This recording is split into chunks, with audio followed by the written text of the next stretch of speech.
Fala, estudantes, tudo bem com vocês? Não sei vocês, mas eu já estava morrendo de saudade das nossas aulas. Meu nome é Laura e sou professora de História. E na nossa aula de hoje, do Dever em Casa na TV, vamos conhecer um pouquinho mais sobre a Era Vargas.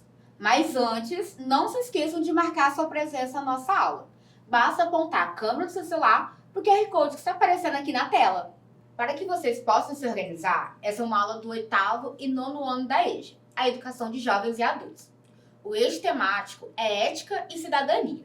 Nosso objetivo de aprendizagem é valorizar o direito de cidadania dos indivíduos, dos grupos e povos, com condições para fortalecer a democracia, respeitando-se as diferenças e lutando contra as desigualdades.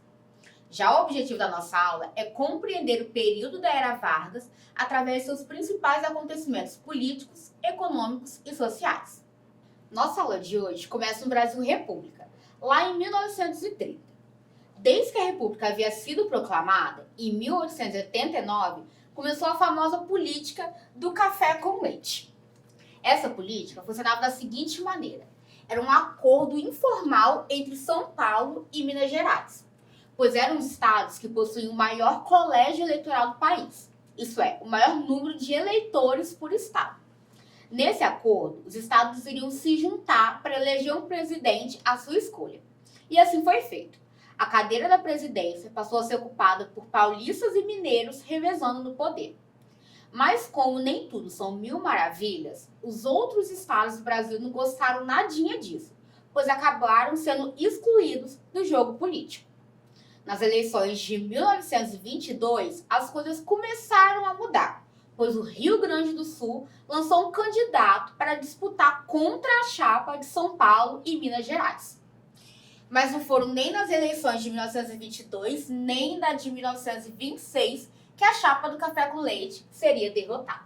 Mas calma, que nem tudo estava perdido. O presidente eleito em 1926 foi um paulista, Washington Luiz. Quando as eleições de 1930 chegaram, o governador mineiro já estava mais que pronto para assumir a cadeira da presidência. Porém, o presidente mostrou apoio a um outro paulista, o Júlio Prestes. Minas Gerais não gostou nada disso e rompeu o acordo, juntando-se então à Aliança Liberal, que era uma chapa formada pelos estados do Rio Grande do Sul e da Paraíba. E juntos, eles lançaram Getúlio Dornelles Vargas como candidato à presidência do país.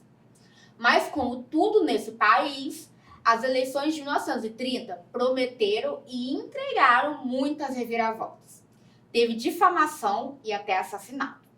Mas no fim de tudo, Júlio Prestes, como candidato do Partido Republicano Paulista, saiu vitorioso dessa disputa. Mas se vocês acham que Vargas se daria por vencido, estão muito enganados. Naquela época, as eleições eram em março e a posse dos eleitos apenas em novembro, o que deu à Aliança Liberal um tempinho para poder se organizar. Em outubro de 1930, os militares do Rio Grande do Sul saíram em direção ao Rio de Janeiro, que na época ainda era a capital do país. No meio do caminho, aliados do movimento se juntaram às tropas. Quando chegaram no destino final, não teve outra. Os soldados invadiram as ruas e foram bem recebidos, com bandeiras e saudações pela população carioca. Lá no Palácio do Catete, que era a sede do governo, o Washington Luiz bem que tentou se esconder dentro do banheiro, mas foi achado, deposto e preso pela Aliança Liberal. E tomava posse da República o novo presidente, Getúlio Vargas. Começava ali, então, a Era Vargas. A Era Vargas durou 15 anos. E para poder entendermos como foi o governo de Getúlio, vamos dividir esse período em 3 fases. O primeiro foi de 1930 a 1934, que foi o governo provisório. Já entre 1934 e 1937, aconteceu o governo constitucional. E entre 1937 a 1945, foi o Estado Novo. Que tal a gente dar uma olhadinha em cada um desses períodos? Os primeiros anos do governo Vargas foram marcados pela ausência de uma Constituição do país, fazendo com que esse período ganhasse nome de provisório, ou seja, algo que logo seria resolvido. E como marca de seu governo, Vargas passou a investir na economia nacional do Brasil, dando destaque ao produto número 1 do país, o café. presidente passou a investir no desenvolvimento de uma economia sem dependência do cenário mundial. Foi a primeira vez na história do Brasil em que se teve incentivo por parte do governo em industrialização. E foi ainda no governo provisório que Vargas ganhou o apelido de pai dos pobres. Isso porque ele entendia a importância e a força que o trabalhador brasileiro possuía. Foi nesse período que surgiram as primeiras leis trabalhistas, que passaram a garantir os direitos de todos os trabalhadores urbanos do país, além da formação de sindicatos e do Ministério do Trabalho, um órgão responsável por fiscalizar as relações entre trabalhador e empregador. Foi através dessas medidas que Vargas passou a aumentar sua força política, permitindo ao longo dos anos de governo que ele ainda teria pela frente. Chegava então o ano de 1934. Alguns setores da população brasileira começaram a pressionar o presidente por uma nova Constituição. E ela veio. A Constituição de 1934 trazia várias novidades. Entre elas, passou a estabelecer a educação pública e gratuita a partir do ensino primário. Isso é, todos os brasileiros com 6 anos ou mais passaram a ter direito à educação. A Constituição garantiu também o direito das mulheres de votarem. Mas como nem tudo são flores, em 1937, Vargas fez uma nova Constituição. Dessa vez, o presidente ordenou o fechamento do Congresso Nacional, isso é, o local onde estavam os deputados e senadores. Além disso, ele também ordenou o fim de todos os partidos políticos do país. Mas calma que não para por aí não. Vargas também deu fim ao federalismo. Ele acabou com a autonomia presente dentro dos estados, mantendo o poder centralizado na sua figura. Começava então uma ditadura personalista, o Estado Novo. O Estado Novo foi conhecido como o período ditatorial de Vargas. Nele, o presidente manteve-se no poder graças a 3 fatores: a satisfação, persuasão e a repressão. Com a satisfação, a gente viu que durante os primeiros anos do governo Vargas, ele conseguiu manter bases fortes com a população brasileira, sendo até chamado de pai dos pobres. Isso fez com que, durante esse período, ele conseguisse manter o apoio da população através das medidas que o beneficiassem. O segundo fator era a persuasão. Aqueles que não estivessem satisfeitos por bem seriam persuadidos a ficarem. O governo passou a investir em várias propagandas, como essa daqui, e também a censurar qualquer notícia que pudesse manchar a sua imagem. E por último, aqueles que ainda não estavam satisfeitos por bem, estariam por mal, pois a repressão passou a ser presente dentro do Estado Novo. E a polícia secreta de Vargas era responsável por eliminar qualquer ameaça a seu governo. Ao final de 1945, o governo de Vargas estava fragilizado, abrindo brecha para o fim da era Vargas. Getúlio foi deposto do cargo de presidente do Brasil e isolou-se na sua fazenda, lá no Rio Grande do Sul. Mas não pense que esse seria o fim da carreira política de Vargas. O presidente foi um dos mais populares do país. E em 1950, quando ocorreu novamente eleições presidenciais, ele tirou de letra, deixando qualquer adversário para trás por conta da quantidade de votos que recebeu. E após a sua morte, o seu cortejo fúnebre foi um dos maiores do país. E ele cumpriu o que deixou na sua carta testamento. Ele saiu da vida para poder entrar na história. Agora, eu quero ver quem estava prestando atenção na nossa aula. O nosso super quiz de história de hoje serão perguntinhas de verdadeiro ou falso sobre a Era Vargas. Vamos dar uma olhadinha? Questão número 1. A política do café com leite acontecia entre os estados que formavam a Aliança Liberal, Rio Grande do Sul e Paraíba. Verdadeiro ou falso?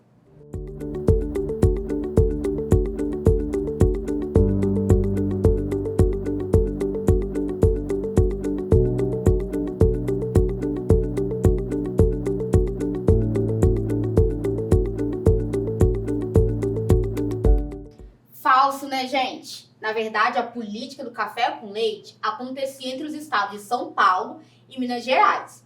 E a Aliança Liberal foi formada justamente para poder acabar com essa política. Porém, a Aliança Liberal era sim formada pelos estados do Rio Grande do Sul e da Paraíba, só não praticavam a política do café com leite. Questão número 2.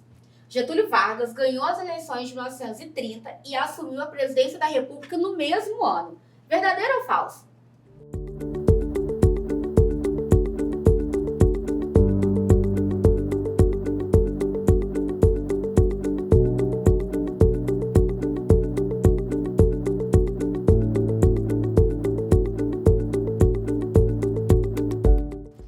Falso, né? Vargas até que assumiu a presidência em 1930, mas ele não ganhou as eleições. Quem ganhou foi Júlio Prestes, o candidato paulista. Só que em outubro de 1930, Getúlio Vargas depois o atual presidente da época, que era o Washington Luiz, e assumiu o governo para ele. Questão 3. Vargas ganhou o apelido de pai dos pobres, pois fazia diversos projetos de caridade e doações. Verdadeiro ou falso?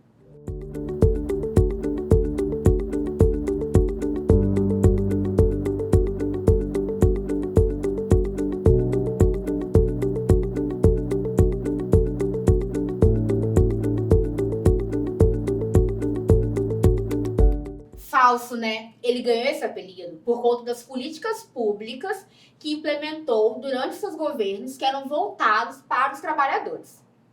Questão 4. A Era Vargas durou 15 anos e pode ser separada em 3 fases: governo provisório, governo constitucional e Estado Novo. Verdadeiro ou falso?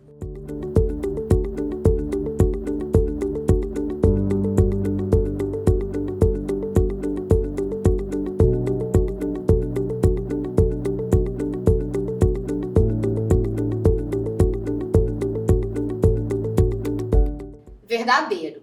O governo provisório foi aquele que aconteceu entre 1930 a 1934. Já entre 34 e 37 aconteceu o governo constitucional. E entre 37 e 45 foi o Estado Novo. Nossa, hoje vimos bastante coisa, né? Que tal darmos uma relembrada? Vimos que durante os primeiros anos da República acontecia uma política chamada café com leite, e consistia em um acordo entre os estados de São Paulo e Minas Gerais, para garantir a alternância na cadeira da presidência. Porém, uma chapa formada pelos estados do Rio Grande do Sul e da Paraíba, com o nome de Aliança Liberal, começou a lutar contra essa política. Graças a desavenças entre São Paulo e Minas Gerais, a Aliança Liberal contou com a ajuda de Minas nas eleições de 1930. Mas, infelizmente, não foi o bastante poder eleger seu candidato, Getúlio Vargas. Mas Vargas não se deu por vencido. Em outubro de 1930, ele estava à frente da chamada Revolução de 30, onde depois o presidente atual, Washington Luiz, assumiu o controle da República. Após assumir a presidência do país, Vargas governou por 15 anos seguidos. E vimos um pouquinho de cada uma dessas fases. O governo provisório, que aconteceu entre 1930 a 1934. Entre 1934 e 1937 foi o governo constitucional. E, por último, de 1937 a 1945 foi o Estado Novo. Além disso, vimos que o presidente possuía grande apoio da população, chegando a ser chamado até de pai dos pobres, mas também mãe dos ricos. Mas isso aí é assunto para outro dia. Agora é com vocês. Vimos que Vargas se manteve no poder por 15 anos seguidos e que teve o apoio da população que o ajudou nesse processo. Agora imagine que você fosse Vargas e precisasse fazer uma medida para poder ter o apoio da população. Qual medida você faria? Para poder compartilhar com a gente, basta apontar a câmera do seu celular para esse QR Code aqui que está aparecendo na tela. Ou, se você preferir, pode anotar o nosso WhatsApp. É 27 9966 10143. Ufa, eu espero que vocês tenham gostado de viajar comigo pela Era Vargas. Siga a gente nas nossas redes sociais. Temos Facebook e Instagram, que é @TVEmCasaNaTV. E acesse também o nosso site, tvemcasa.com.br. Lá você confere toda a nossa programação, além de poder ver e rever as aulas exibidas aqui no canal. Lembre-se, mesmo distantes, estamos juntos. Nos vemos na próxima aula aqui no Dever em Casa na TV. Até lá!